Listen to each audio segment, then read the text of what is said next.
신명기서 10장 말씀을 가지고 함께 하나님의 말씀에 은혜를 나누고자 합니다. 우리가 읽은 1절에 보시면 그때 주님께서 나에게 말씀하셨다. 먼저번과 같은 돌판 둘을 다듬어서 산으로 가지고 올라와 나에게로 오너라. 또 나무개도 하나 만들어라고 말씀을 하고 있습니다. 근데 여기서 그때란 언제를 가리킵니까? 바로 모세의 중보로 기도를 인하여 하나님께서 이스라엘 백성들을 긍휼히 여기셔서 언약의 회복을 약속하여 주신 때가 바로 1절의 그 때입니다. 그래서 10절에 보시면 내가 먼저 번과 같이 밤낮 40일을 산에 머물러 있었더니 주님께서도 이번에도 나의 호소를 들어주셔서 주님께서 당신들을 멸망시키지 않기로 하셨습니다 라고 말씀을 하고 있습니다. 이렇듯 이스라엘 백성들은 모세를 중심으로 하여 금송아지 우상을 부수고 그들의 죄를 회개하였으며 모세는 이렇게 간절한 중보 기도로서 하나님께 용서를 빌었습니다.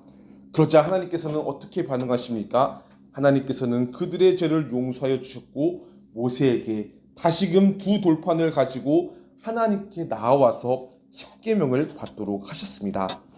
그렇습니다. 우리도 이스라엘 백성들처럼 하나님을 섬기면서도 여전히 우상을 함께 섬기며 살아갑니다. 즉 하나님을 사랑한다고 하면서도 죄도 더불어 함께 사랑하며 살아간다는 것입니다. 하지만 하나님께서는 진심으로 이러한 자신의 잘못에 대하여 애통해하며 하나님께로 돌아오는 자를 긍휼히 여겨주십니다. 뿐만 아니라 모세의 중보 기도를 들으시고 백성들에게 내리셨던 진노를 거두시며 다시금 언약을 회복시키셨던 하나님은 우리에게 약속하신 사랑을 기억하시기 때문에 우리의 회개 기도를 들으시고 우리에게 구원의 은혜를 계속해서 삶 가운데 베풀어 주신다는 것입니다. 그러므로 우리도 날마다 진노 중에라도 긍휼을 잊지 않으시는 하나님의 사랑을 기억하면서 우리의 죄를 하나님께 진심으로 자복하며 살아가야 할 것입니다. 그렇게 되면 하나님께서는 다시금 우리로 하여금 거룩한 하나님 나라의 백성으로서 하나님의 영광을 드러내며 삶을 살아가도록 하실 것입니다. 그래서 2절에 보시면 이렇게 말씀합니다. 하나님께서는 모세에게 내가 깨트린 먼저 번 판에 새길 말을 내가 그 판에 다시 새길 터이니 너는 그것을 그 개에 넣어두라고 말입니다. 여기서 하나님의 말씀이 기록된 판을 괴에 넣어두라고 한 것은 진노 중에서도 긍휼을 잊지 않으시는 하나님의 사랑과 용서를 기억하라는 것입니다. 그러므로 우리도 이를 반드시 기억하며 살아갔으면 좋겠습니다. 6절에서 7절을 보도록 하겠습니다. 십계명을 받은 후에 이스라엘 백성들은 분ea 야간을 떠나서 모세라에 이르게 되었습니다. 근데 거기서 아론이 죽게 됩니다. 근데 이스라엘이 도착한 모세라라는 지역의 이름의 뜻은 징벌이라는 뜻을 가지고 있습니다. 이것을 볼 때 아론의 죽음은 무리바에서 불순종에 대한 징벌로 간주가 되기도 합니다. 그런데 성도 여러분, 아론이 과연 누구입니까? 이 아론은 모세와 더불어 신정국가의 예비 단계인 이스라엘의 광야 생활 중에 대제사장으로 활동한 하나님의 큰 종이었습니다. 하지만 그런 아론이 죽었습니다. 그것도 가나안 땅에 들어가기 전에 모세라에서 말입니다. 여기서 아론의 죽음이 의미하는 바가 있습니다. 그것은 바로 출애굽한 1세대와 가나안 땅에 들어갈 새로운 세대 간의 교체를 의미한다는 것입니다. 왜냐하면 가데스 바네아 사건으로 인해서 여호수아와 갈렙을 제외한 1세대의 출애굽 세대들은 광야에서 죽어야 했으며 가나안 땅에 들어갈 수 있는 자격자는 오직 광야에서 태어난 새로운 세대와 여호수아와 갈렙뿐이었기 때문이었습니다. 그러기에 아론의 죽음은 가나안 땅에 들어가는 세대 교체를 의미하고 있습니다.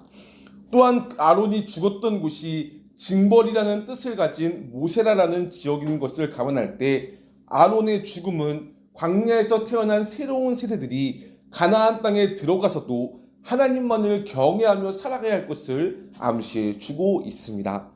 그렇습니다. 아론의 죽음을 보면서 하나님의 언약 백성으로 삶을 살아가는 동안 일어나는 다양한 일들과 상황 가운데서는 모두 다 하나님의 뜻이 있음을 보게 됩니다. 근데 그런 하나님의 뜻은 모두 하나님의 선한 뜻입니다. 그러므로 우리는 이를 기억하면서 각자 삶을 살아가는 동안 우리의 시선을 선하신 하나님께 향하였으면 좋겠습니다.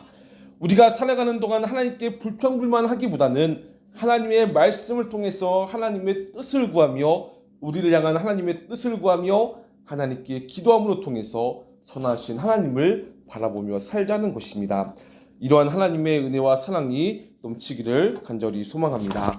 6절에서 7절을 보도록 하겠습니다. 특히 6절 후반부를 보시면 어떤 말씀이 있습니까? 아론에 이어서 그의 아들 엘르아살이 그를 뒤이어서 제사장이 되었습니다. 이후 7절에 보시면 이스라엘 백성들은 여러 개울이 흐르는 땅 욥바다에 이르렀다고 합니다. 여기서 욥바다의 뜻은 바로 상쾌함입니다. 이는 본문 7절 말씀처럼 그곳에는 여러 개울이 있었기 때문에 이스라엘 백성들이 그곳에서 상쾌함을 느낄 수 있었다는 것입니다. 게다가 8절을 보십시오. 그때 주님께서 레위 지파를 지명하셔서 주님의 언약궤를 매게 하시고 주님 앞에 서서 주님을 섬기며 주님의 이름으로 축복하는 일을 하게 하셨으니 이것이 오늘까지 그대로 이어온다고 말씀을 하고 있습니다. 그러면서 9절에 보시면 레위 사람들에게는 그들의 동기들처럼 차지할 목이나 유산은 없다. 그러나 주 하나님이 말씀하신 대로 주님께서 친히 그들의 유산이 되어 주시겠다고 말씀을 하셨습니다. 여기서 하나님은 레위 지파를 특별히 이스라엘 지파들 가운데서 구별하게 하심을 보게 됩니다. 근데 그러한 이유가 무엇이겠습니까? 그것은 바로 그들로 하여금 성막 봉사일을 비롯하여 하나님 섬기는 일에만 전념하도록 하기 위해서였습니다. 그러기에 하나님께서는 특히 광야 생활 중에 언약궤를 매는 일과 성막의 모든 기구를 이동하는 일은 오직 레위인들에게만 시켰습니다. 이처럼 구약시대에는 특별히 레위인들만이 성막 봉사를 위하여 택함을 받았습니다.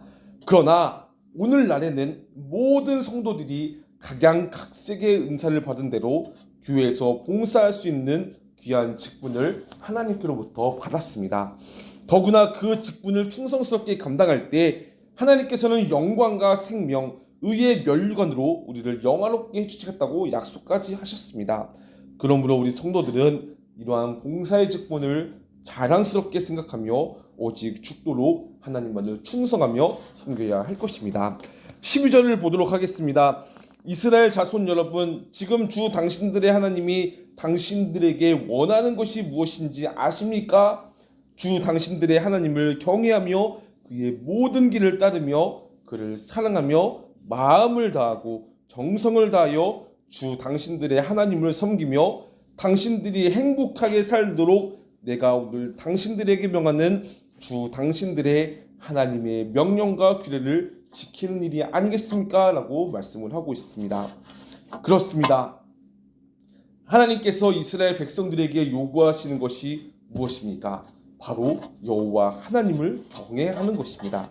또한 하나님께서 명하신 도를 쫓아 좌로나 우로나 치우치지 않는 것이며 마음과 정성을 다해서 여호와 하나님만을 섬기며 살아가는 것이라는 것입니다. 근데 이러한 동일한 명령은 오늘날 우리에게도 동일하게 적용됩니다. 그리고 하나님께서는 우리에게도 말씀하십니다. 하나님을 경외하며 그의 모든 길을 따르는 것, 하나님만을 사랑하며 마음을 다하고 정성을 다하여 주 하나님만을 섬기는 것이 우리를 향한 하나님의 뜻이라는 것입니다. 왜냐하면 13절 말씀처럼 이와 같은 하나님을 경외함과 섬김이 결국엔 하나님께서 우리를 행복하게 살아가도록 하는 하나님의 뜻이기 때문입니다.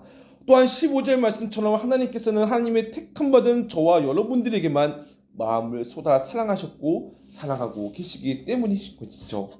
그러기에 우리는 17절 말씀처럼 세상에 신도 많고 우상들도 많지만 참 하나님이자 크신 권능의 하나님이요 두려우신 하나님이요 세상의 우상들과 달리 오직 공의와 정의를 행하시는 하나님만을 경외하며 섬기며 살아가는 우리 모두가 되었으면 좋겠습니다.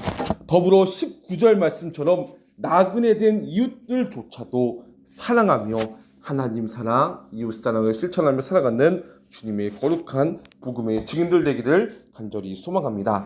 20절에서 22절을 읽고 말씀을 맺도록 하겠습니다. 20절을 제가 읽도록 하겠습니다. 주 당신들의 하나님을 경외하고 그를 섬기며 그에게만 충성을 다하고 그의 이름으로만 맹세하십시오. 당신들이 찬양할 분은 당신들의 하나님뿐이니 당신들이 본대로 그분은 당신들에게 크고 두려운 일들을 하여 주신 하나님이십니다.